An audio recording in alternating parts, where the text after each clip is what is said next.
Hey everybody, it's Marshall Mc here. This is my Supergirl Season 2, Episode 3 review, I believe. It's the Lynda Carter episode. We'll talk all about the Lynda Carter Easter eggs. They were fantastic, but I just wanted to say that I will be making a video for the That's a Raven spinoff. Hello, That's a Raven is one of my favorite shows. Oh my god, you guys. Drama bomb. Oh my god, you guys. Drama bomb. Oh my god, you guys. Drama bomb. Anyway, That's a Raven is one of my favorite shows of all time, and I just love the show. It's one of my number ones. So what I'm going to do is I'm going to make a video for that spinoff, and then what I'm going to do is I'm going to catch up during the week. So tomorrow, my Arrow and Flash video will post. Saturday, I'm doing a Saturday vlog on the vlog channel, Hotel Life Part 2. It's going to be really fun. You're going to meet some of my friends. It's going to be fantastic. And then Sunday, I'll try to catch up with Legends of Tomorrow and with Star Wars Rebels, and then I'm going to be making Monday probably my video about my updates of what I'm going to be reviewing, what I'm not, what I'm going to catch up with. Hint, Girl Meets World. Yeah, I know all of you guys want to see some of those videos. Like, you've been asking me, so, well, kind of. I mean, a lot of you are kind of just waiting for when I post the next one, so I will. So don't worry, like some of my regulars, like Saul Diaz, like all you guys, don't worry. I'm gonna post those videos as soon as possible. And then Wicked World, I gotta have some bad news about that, but we'll talk about that in the update video. Whenever I get to that. But anyway, let's get to the Supergirl video. So Supergirl, this episode was pretty good, I'm not gonna lie. I do like having Clark gone.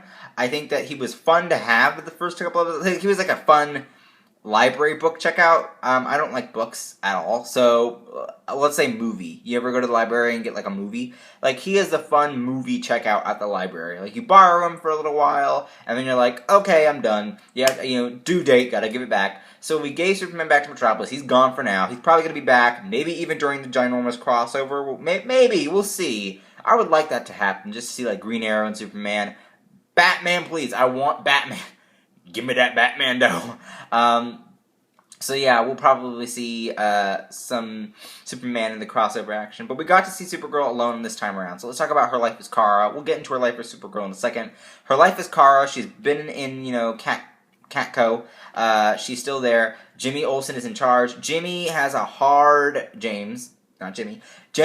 time for, being the head of the company. It's really hard for him. He's had to adjust to having Snapper Carr kind of like coming in and trying to take over. Of course, Snapper is a tough guy. He's a tough cookie, right? So he's kind of like a jerk. He's in there. He's in their business, and he knows what needs to be done, so he gives everybody jobs, and he fights a little bit with Kara. Not really fight, but butts heads a little bit with Kara and James, because of James being the head of Catco now. So I thought that was really interesting. I felt like Jimmy needs to come into his own, because at this point, we're not getting any more Jimmy, right? The James has been gone for, the past few episodes. I mean, he's been there, we've seen, snippets of him, but he really hasn't been doing anything. So I feel like this is a good arc for him, because it's going to set him up for not only his responsibilities as Guardian, but also his responsibilities as a business person, And I really do want to see that. I want to see the business side of James, how he handles running a company. Because we didn't really get that with Cat Grant, because she already knew by the time we met her, right, in the show. So running a company is a really big deal. I mean, that's a huge thing. You gotta talk to people, you gotta, board meetings, all this crazy stuff. So I kind of want to see James approach that and see what he does when he has to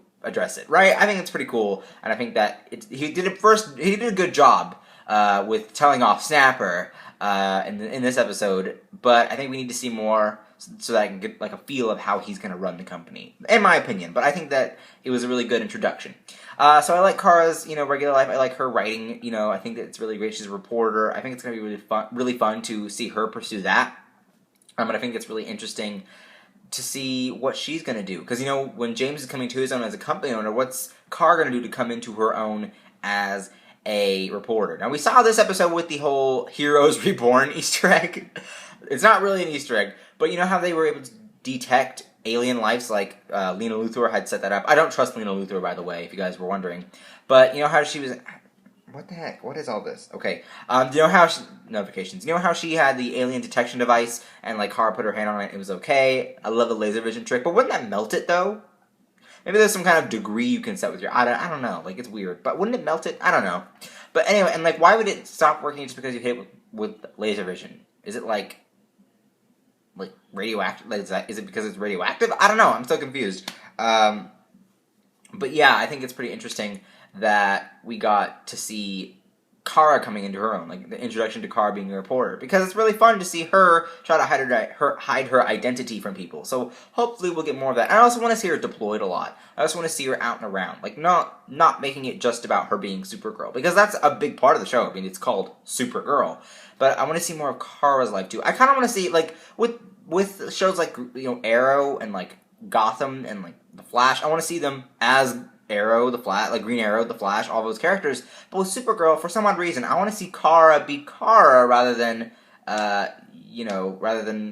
Supergirl. Maybe it's because the Kara has a way more interesting career than Oliver. I mean, Oliver's mayor, and it's not that big of a deal to me because they're not setting it up to be a big deal. They're basically setting him up to fall as mayor because we know he is a vigilante and the mayor at the same time. And like with Barry, he's working for CCPD. We've known that since day one. So with Kara getting this new and exciting job, I really do want to see that. And it's weird because I love, like, Supergirl, those parts of Supergirl. So now I want to see this? I don't know. But I do want to see it. I think it'll be pretty interesting, in my opinion.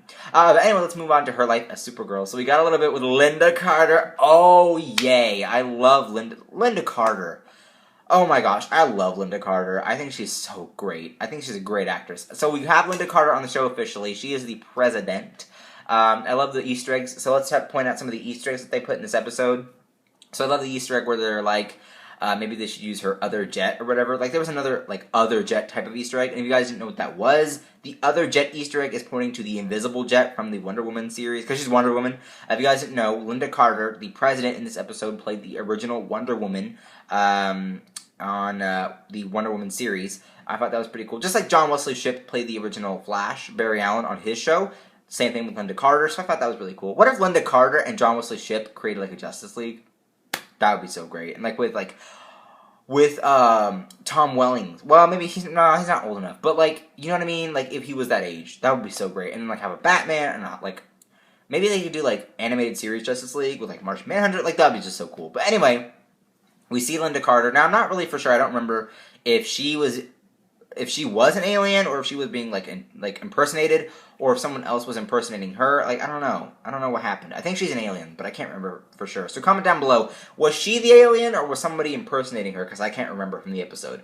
But it was really cool to see the alien, like, transformation. I love that Lynda Carter's getting to play these roles. I think it's pretty interesting. She's always done superhero genre roles ever since she was Wonder Woman. She was Principal Powers on Sky High, which happened to have Daniel Panabaker, Killer Frost, on the movie as well. So it's really cool that she's doing more of these types of roles, because they're so much fun, and I think that she's great in all of them, so it's exciting to see her in there. We also have the twirling. So when Supergirl was on fire in the episode because of the, I can't remember the alien's name, but the fire alien, the one that was trying to kill Lynda Carter, we see her do the Wonder Woman spin. So in the series, Lynda Carter spins around to turn into her Wonder Woman outfit, and that's what Kara did in this episode. So great! I loved it so much. So I thought that was also really cool. So those are some of the Wonder Woman Easter eggs that I found. I think there's more, but I can't remember for sure.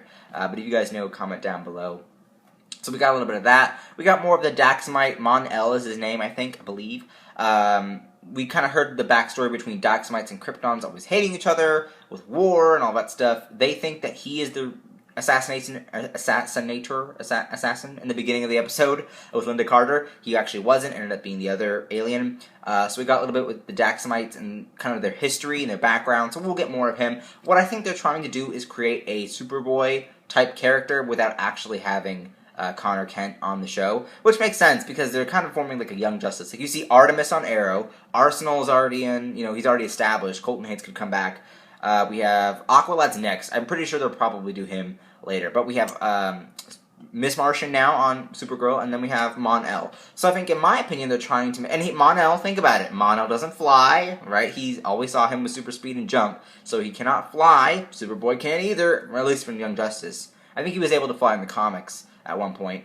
So think about it. I think they're trying to have like some kind of theme here. There's also a Black Lightning series in development too. So I think they're trying to broaden their universe. It makes sense. They got like Sunday night and Friday night left, maybe even Saturday night too. Yeah, Saturday night too. So they got a few more shows they could put in there. So I'm interested to see what happens with that. I think that that's going to be really interesting if they do end up making a Young Justice series. But it was really nice to see a little bit of Mon-El's history.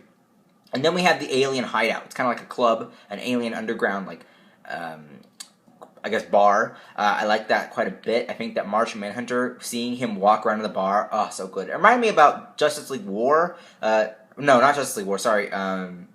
Justice League Doom. The movie Justice League Doom, where Jean is in the bar and they have the scene where he's on fire.